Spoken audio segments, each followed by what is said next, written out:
Conservation of Nature and Managing Director of the Mohammed bin Zayed Species Conservation Fund.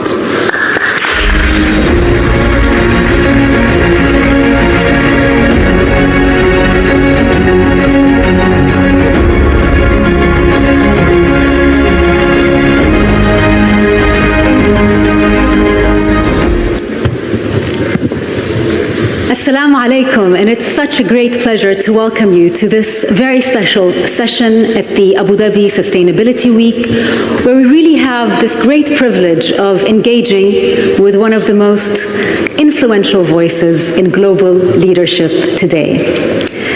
As Malaysia's 10th Prime Minister, His Excellency Anwar Ibrahim has demonstrated extraordinary commitment to fostering sustainable development and really also advocating for justice and reform, showing that you really can't have environmental sustainability without reform and without justice.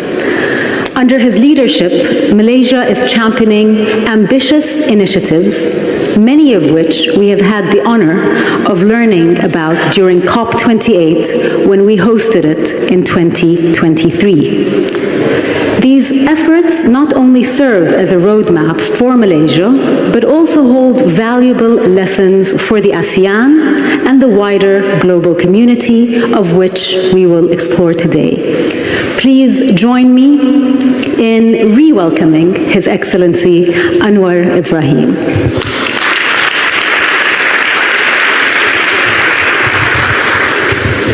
Sir, there's a saying, everything in moderation except for moderation itself. How do you manage Malaysia's plans to balance economic growth and environmental sustainability? And what lessons might this offer to other ASEAN countries and nations? Assalamu alaikum, thank you. It's extremely kind. I would certainly invite you to help me in my campaign in the next round, I think.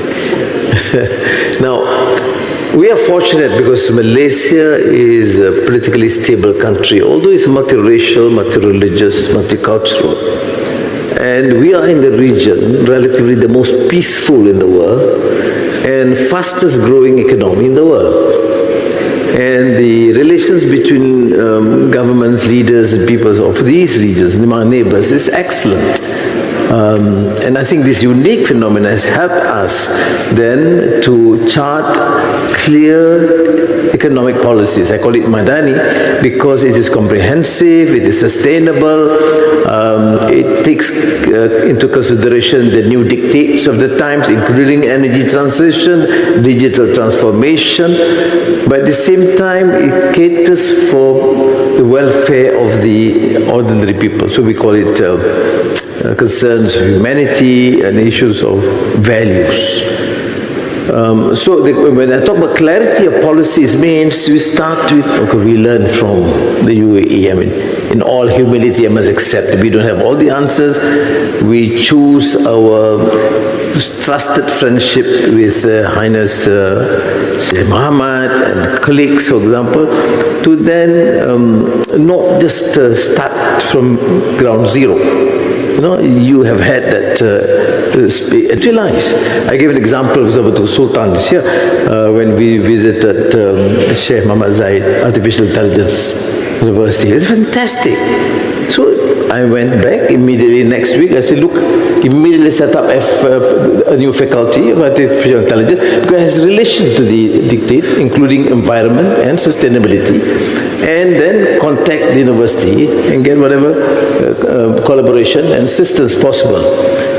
And in the region, I happen to assume the chairmanship this year, and we'll work with the GCC under the chairmanship of Sheikh Excellence Highness MBZ, that places energy transition as one of the key items.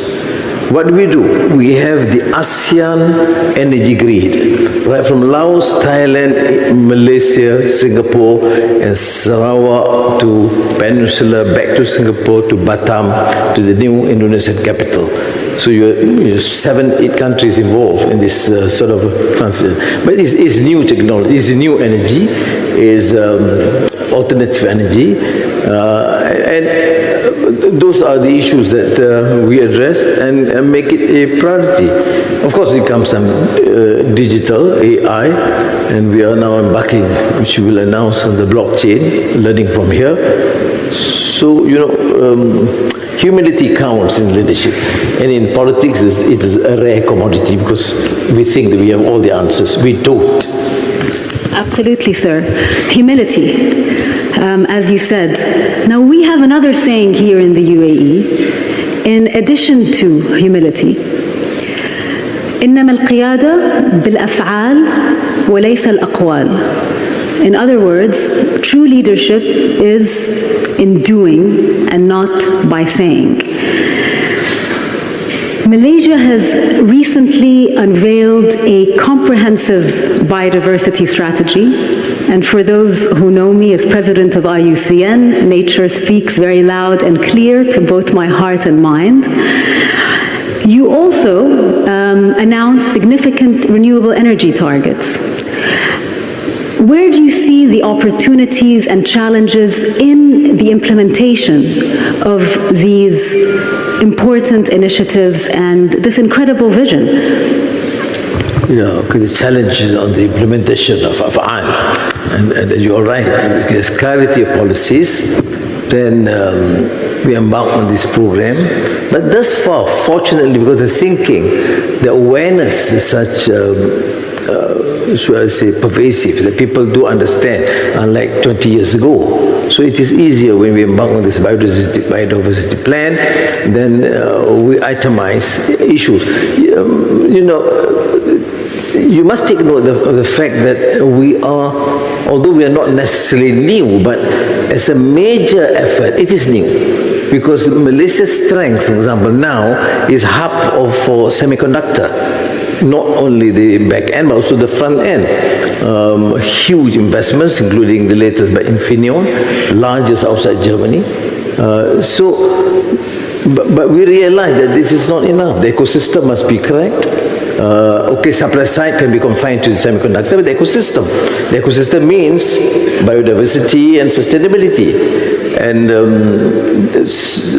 so all efforts, training, facilities, new investments, conditions imposed, and I think, and some other specific programs. But I don't foresee this as a big problem.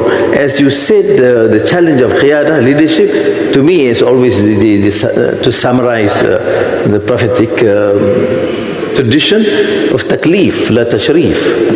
My Arabic is okay. Better than mine. So it is a responsibility in the sense that how do you talk about responsibility in governance? It's not just doing, immediate policies as you think is right. It's also sustainability, it's biodiversity. It's to correct the facade on earth in terms of the rape of the jungles, the hills, the mountains. That is why, to my mind, it is a moral imperative to proceed this with all the vigor and zeal that we have. Thank you, sir, and extremely wise, because as we speak about sustainability, as you've just so rightly said, it is a multidisciplinary approach. We can't think of renewable energy without preserving the forests, without ensuring that, of course, the rare minerals that are required to fuel the new energy paradigm are also done in a sustainable way.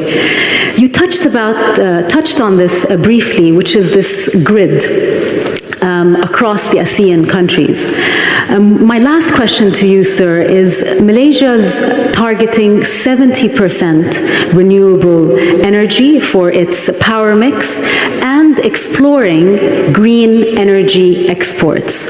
How do you see your country's role in developing the ASEAN's interconnected energy infrastructure? First, I think people tend to ignore the fact that, notwithstanding all the challenges that we face and its emerging economy, we still keep burdened jungles, 50% of the entire land. And it's not small feat. and it comes with a price. That is why sometimes the hectoring of some of the industrialized economies is to me quite sickening, because it is a price. But then it is a responsibility, it's taklif. We don't have a choice. But there should be some empathy, some understanding that these jungles could be used for some other development or plantations. But we say no, that's our responsibility. So that is the biodiversity. But at the same time, we cannot repeat the excesses of the past in terms of ignoring the importance of renewable energy. Thus far, in our discussions from Laos to Thailand to Malaysia to Singapore, Indonesia, Brunei, we have not encountered problems. Of course, we need huge investments. I think that explains why I'm here. Yes, partly. But okay, the Japanese, keen to participate. The Chinese, cumulatively, as you know, the United States have been the largest investor into Malaysia. So we try to navigate this in a period of geopolitical uncertainties. But no one questioned, from China to the United States, and of course naturally ASEAN, the need to support a renewable energy, including this, what we call the ASEAN Grid. Thank you, Mr. Prime Minister, for your invaluable insights. We heard the need for needed values such as humbleness, such as taklif, and making sure that we pass on the torch in terms of both responsibility and accountability. We learned the art of not just saying, but also doing, and the need to continuously ensure that we bring communities along through awareness and through opportunities for job creation. Including women. Absolutely. I'm so glad you said that, sir. Thank you to everyone here for your attention, for your engagement. Let us continue to work together, as Mr. Prime Minister said, learn from one another through continuous dialogue and understanding to really construct the sustainable future that we all need. Thank you very much, and enjoy the rest of Abu Dhabi Sustainability Week.